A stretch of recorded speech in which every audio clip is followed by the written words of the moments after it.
तरंग है। अब ध्यान दे रहे हैं, विद्युत चुंबकीय तरंग क्या होता है?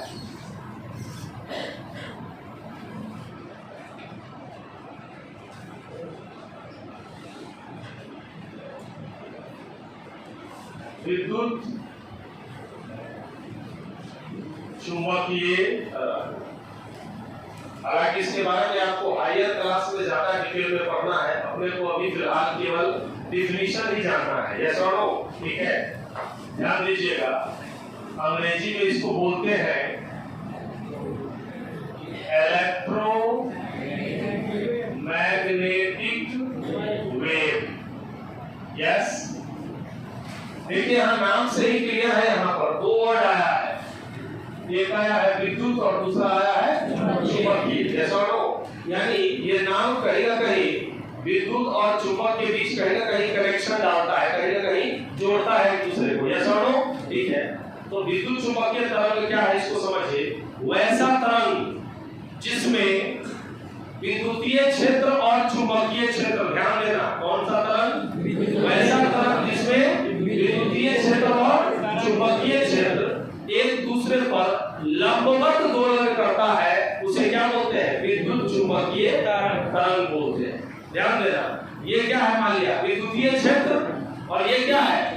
चुंबकीय क्षेत्र, ये दोनों एक दूसरे के लंबवत दोलन कर रहा है। देखो, ये ऐसे आ रहा है और ये ऐसे आ रहा है, लंबा दोलन कर रहा है कि नहीं कर रहा है?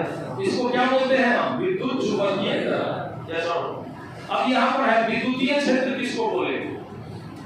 तो आप सिंपल सा फंडा है, सिंपल वे में समझते हैं।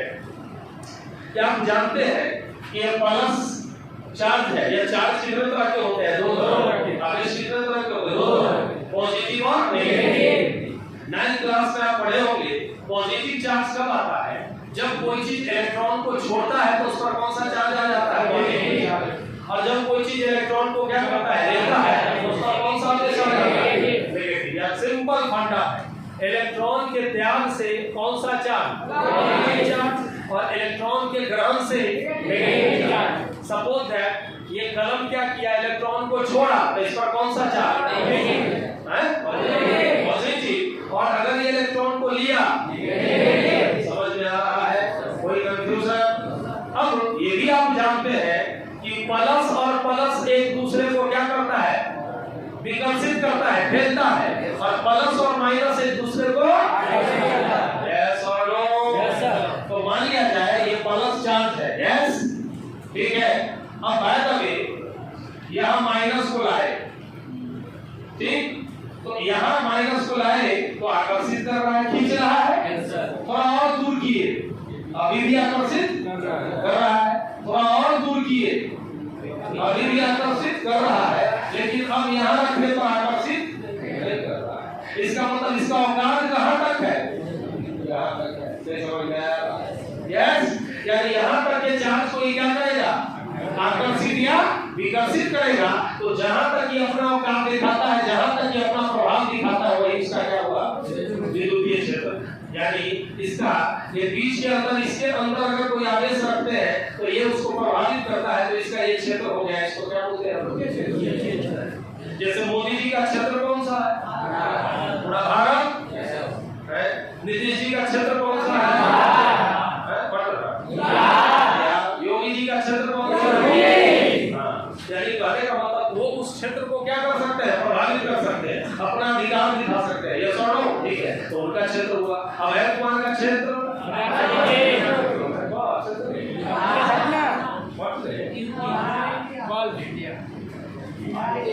बिहार है, इंडिया को जाना है हम लोग का।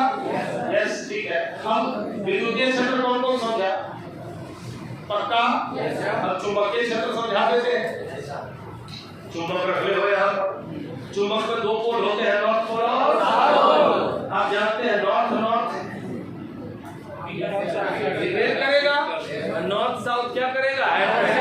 आप समझ में आ रहा है? आप ध्यान दीजिएगा। मान लिया ये चुंबक यहाँ रखे हुए हैं, ये नॉर्थ पोल है और ये साउथ पोल है, तो यहाँ रख रहे हैं तो आकर्षित कर रहा है।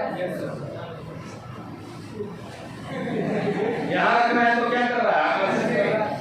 यहाँ रख रहे हैं तो आकर्षित कर रहा है। और यहाँ के बाद नहीं, यानी कुछ नहीं है।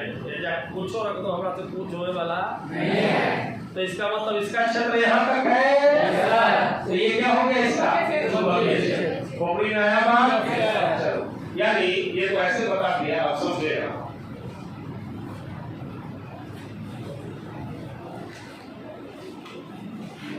तो क्या लिखेंगे, वैसा तरंग, क्या लिखेंगे वैसा तरंग।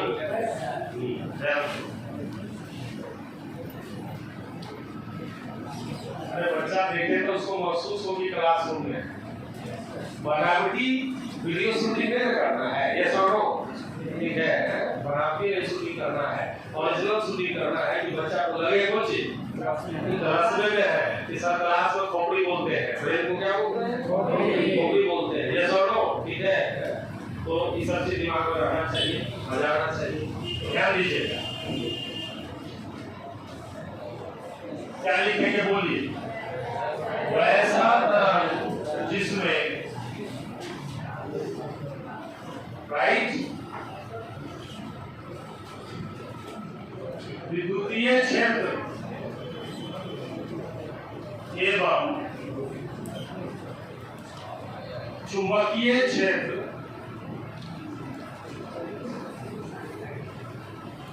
एक दूसरे के क्या बोलिए लंबवत दोलन करते हैं, एक दूसरे के क्या लंबवत दोलन करते हैं, उसे क्या कहते हैं बोलिए, विद्युत चुंबकीय तरंग कहते। राइट, ध्यान से समझिएगा, आप पढ़े होंगे दो एक्सिस होता है, पढ़े हैं ना। क्षैतिज जो होता है ठीक है, नीचे ऐसे, उसको बोलते हैं एक्स अक्ष, एक्स एक्सिस, समझ में आ रहा है। ऊपर जो होता है उसको हॉरिजॉन्टल, ये वर्टिकल जो होता है उधर उसको वाई एक्सिस, और आपको बता दें ये और एक्सिस होता है जेड एक्सिस, फिर एक्सिस एक्स वाई जेड, और ये तीनों एक दूसरे के क्या होता है लंबवत। बात समझ में आया, तीनों एक दूसरे पर कितना डिग्री, 90 90। अब यहाँ पर मैथमेटिक्स का नियम उल्टा हो गया, क्योंकि सभी कोण जोड़कर 360 डिग्री होना चाहिए कि नहीं होना चाहिए। एक बिंदु के चारों ओर जितने भी कोण है सब जोड़कर कितना डिग्री होना चाहिए, लेकिन यहाँ कितना हुआ 270। तो मैं आपको बताऊं, ये पिक्चर 3 डायमेंशनल पिक्चर है, यस और नो।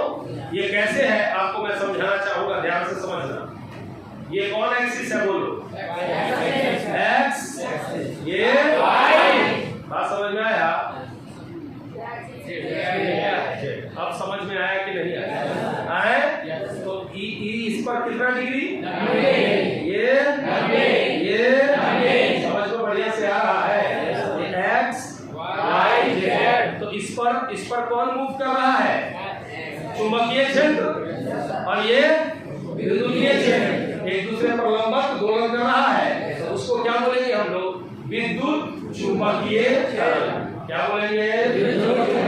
बात समझ में, सही बात समझ रहा है कि 90 90 90 लगाना होगा, समझ में आ रहा है, क्या बोले समझ गए। अब ये जेड एक्सिस निकला हुआ है, एकरा कैसे निकाले, एकरा पकड़ कर निकाले, निकलेगा, समझ में आ रहा है, ठीक है। भावनाओं को समझो।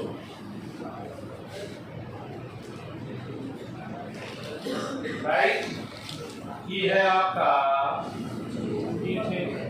चुंबकीय क्षेत्र,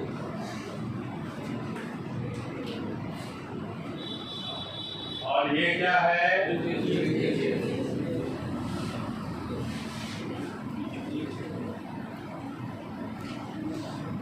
एक दूसरे पर लंबा दोलन कर रहा है, उसे क्या बोलेंगे, विद्युत चुंबकीय।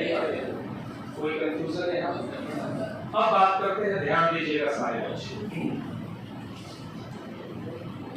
आगे बढ़ते हैं। किसी भी खास माध्यम में, किसी एक माध्यम में प्रकाश हमेशा सीधी रेखा में गमन करती है। कभी प्रकाश को टेढ़ा गमन करते देखे हैं? नहीं, ऐसे आया, ऐसे आया, निकल लिया, ऐसा देखे हैं क्या? कभी देखे हैं ऐसा कि उस ऑफिस से क्या किए, टॉर्च मारे, लाइट, तो लाइट उतरा सीढ़ी से आराम से, फिर लाइट सीढ़ी से उतर के ऐसे हो गया है, फिर रोड पकड़ लिया ऐसे, अब फिर क्या कर रहा है, ऑफिस ये क्लासरूम के गेट के सामने आके फिर सीधा हुआ और ऐसे आकर बैठ गया। ऐसा होता है लाइट चलता है क्या? लाइट हमेशा क्या चलेगा? सीधा चलेगा, यस और नो? और लाइट हमेशा सीधा चलेगा। कोई कहेगा कि कैसे प्रूव होगा, तो उसका सिंपल प्रूफ है कि लाइट के सामने, आज इसको भी बीमारी, पहले बीमारी नहीं पकड़ लेता, लेकिन आज ये बीमारी धर ले, ठीक है। उसका सिंपल एक्सपेरिमेंट ये है कि लाइट के सामने क्या करो, किसी अपारदर्शी वस्तु को क्या करो, रख दो, या छोड़ो, समझ आया? तो उसका क्या बन जाएगा? छाया बन जाएगा। ये छाया बनना इस बात को साबित करता है कि लाइट हमेशा क्या जाएगा, स्ट्रेट लाइन पे चलेगा। बात समझ में आया? हाँ, लाइट जब एक माध्यम जहां समाप्त होगा और जहां दूसरा माध्यम क्या होगा, शुरू होगा, यस और नो, ठीक है, वहां हल्का सा क्या करेगा, हल्का सा बेंड करेगा और फिर अगले माध्यम में क्या होगा, सीधा चलेगा। बात को समझ में आया? जैसे समझो बिहार एक माध्यम है और झारखंड एक माध्यम है, यस और नो? तो बिहार में जितना दूर बिहार है लाइट क्या चलेगा, सीधा चलेगा। थोड़ी नया बात। अब जहां बिहार और झारखंड का बॉर्डर है, तो बात समझ में आया? बिहार में मान लिया जाए लाइट ऐसे चल रहा है, ऐसे ऐसे चला सीधा। अब ये बिहार और झारखंड का क्या है, बॉर्डर है। एक माध्यम समाप्त हुआ और दूसरा माध्यम क्या हुआ, शुरू हुआ। जहां ये बॉर्डर है वहां लाइट हल्का सा बेंड हुआ और फिर झारखंड में क्या चलेगा, सीधा चलेगा। मेरी बात समझ में आ रहा है? बात समझ में आया? यानी एक माध्यम से दूसरे माध्यम में जब एंट्री करेगा वहां चेंज करेगा, और इस घटना को बोलते हैं प्रकाश का अपवर्तन। क्या बोलते हैं? क्या बोलते हैं? यानी लाइट जब एक माध्यम से दूसरे माध्यम में प्रवेश करती है तो वो हल्का सा क्या होती है, मुड़ती है, उसकी दिशा हल्का बदलती है। इसी को क्या बोलते हैं, प्रकाश का अपवर्तन। समझ पा रहे हो? कोई कंफ्यूजन? ठीक है, ध्यान देना। अब लाइट हमेशा स्ट्रेट लाइन में जाएगा, कभी टेढ़ा मेढ़ा नहीं होगा, ध्यान देना।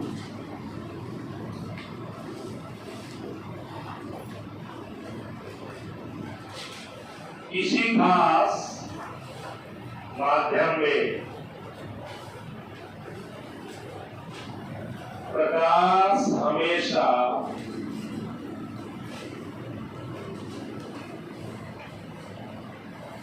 सीधी रेखा में गमन करती है। प्रकाश के इस गुण को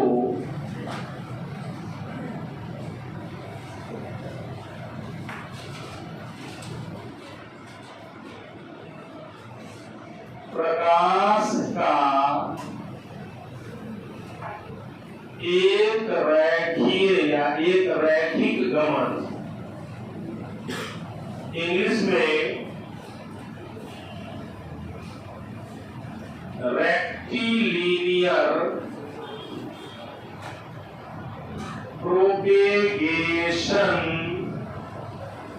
ऑफ लाइट। क्या बोलते हैं? रेक्टिलिनियर प्रोपेगेशन ऑफ लाइट कहते। राइट। अगर प्रकाश टेढ़ा जाता, देखो बच्चा आ जाओ जल्दी, कोई अगर प्रकाश क्या जाता, टेढ़ा जाता, तो मैं जब ये यहाँ कोई बात नहीं, ऐसे लोग सीधा सामने सामने विद्यार्थी यस, हम क्या है, प्रकाश है। और ये कौन सा वस्तु है? अपारदर्शी वस्तु है। अगर प्रकाश क्या होता, टेढ़ा जाता, सीधा नहीं जाता, तो क्या होता, प्रकाश यहाँ तक आता और इसके बाद पलटी मार कर क्या होता, निकल लेता। बात समझ में आ रहा है?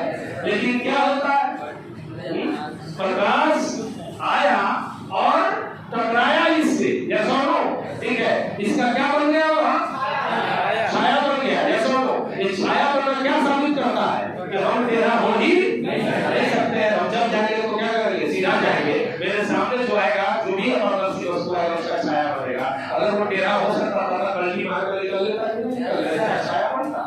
तो छाया बनना इस बात को साबित करता है कि प्रकाश हमेशा सीधे बातें करती है। कौन कौन समझाए शिष्यों, पक्का, थैंक यू, बैठ जाओ, पक्का क्लियर हो गया? ध्यान देना, बुझाता है, क्लियर है?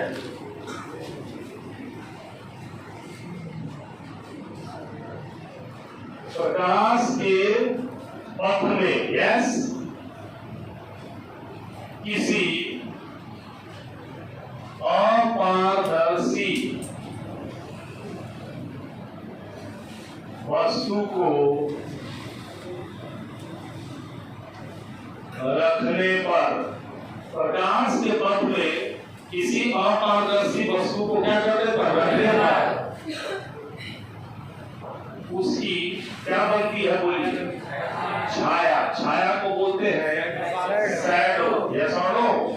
उसकी छाया बनती है, यस। अब एक और बात जान लेना, ये जो छाया है ना, तो छाया में कोई भी छाया देखोगे तो छाया में बीच में डीप होता है, ज्यादा काला होता है, और छाया के किनारे पर जो होता है तो थोड़ा कम काला होता है, यस और नो। तो जहां ज्यादा काला हुआ ये बीच का पार्ट, उसको बोलते हैं अम्बरा। क्या बोलते हैं, अम्बरा। और किनारे वाले को बोलते हैं पेनम्बरा। अम्बरा और पेनम्बरा, बात समझ में आ रहा है? ध्यान दीजिएगा। हालांकि ये अगला टॉपिक में हम पढ़ेंगे, लेकिन फिर भी जान ले कि एक माध्यम में तो हमेशा क्या करेगा, सीधा जाएगा, लेकिन जब प्रकाश एक माध्यम से किसमें गुजर जाती है, दूसरे माध्यम में, तो हल्का उस अपनी दिशा को क्या करती है, बदलती है। और इस घटना को क्या बोलते हैं, प्रकाश का अपवर्तन। परावर्तन और अपवर्तन में हल्का अंतर है, ये सब ध्यान दीजिएगा।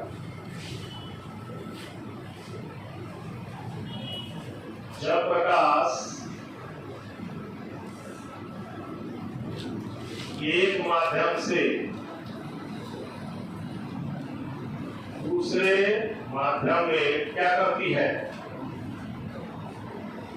प्रवेश करती है, तब, राइट, उसकी दिशा में क्या होता है, परिवर्तन होता है। इस घटना को प्रकाश का अपवर्तन,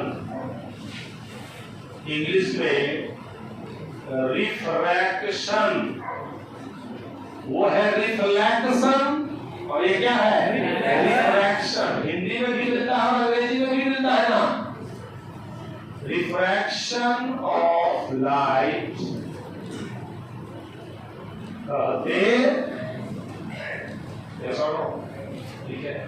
हालांकि आगे पढ़ेंगे हम, लेकिन थोड़ा सा देख ले। मान लिया जाए ये सघन माध्यम है, क्या है, सघन माध्यम उसको बोलते हैं जिसका घनत्व ज्यादा है, कैसा हो, और विरल माध्यम उसको कहते हैं जिसका घनत्व क्या है, कम है।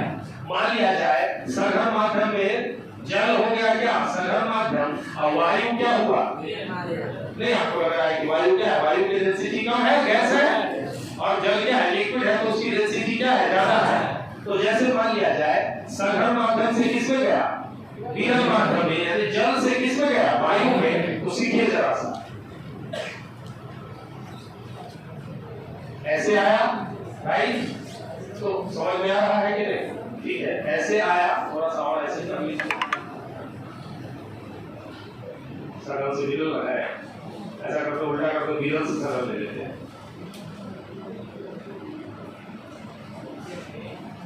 विरल से गया तो जाना इसको कैसे चाहिए था? नहीं, जाना तो सीधा चाहिए था। बात समझ में आ रहा है? लेकिन जाएगा कैसे? ऐसे।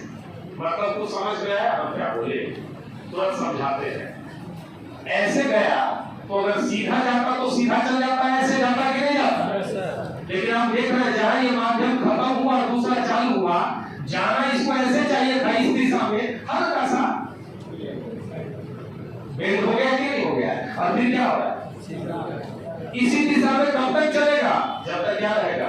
जल रहेगा। समझ में आ रहा है? फिर जल के बाद जब तीसरा कोई माध्यम आएगा तो फिर हल्का क्या करेगा?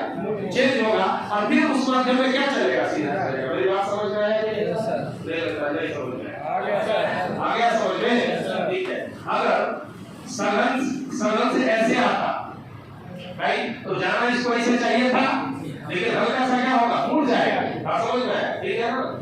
और मुड़ जाएगा तो मुड़ेगा तो उसी डायरेक्शन में क्या होगा? उस माध्यम में तब तक चलेगा जब तक वो माध्यम समाप्त नहीं होता है। इसी को बोलते हैं प्रकाश का क्या? अपवर्तन, जो कि हम लोग पढ़ेंगे अगले क्लास में। ठीक है।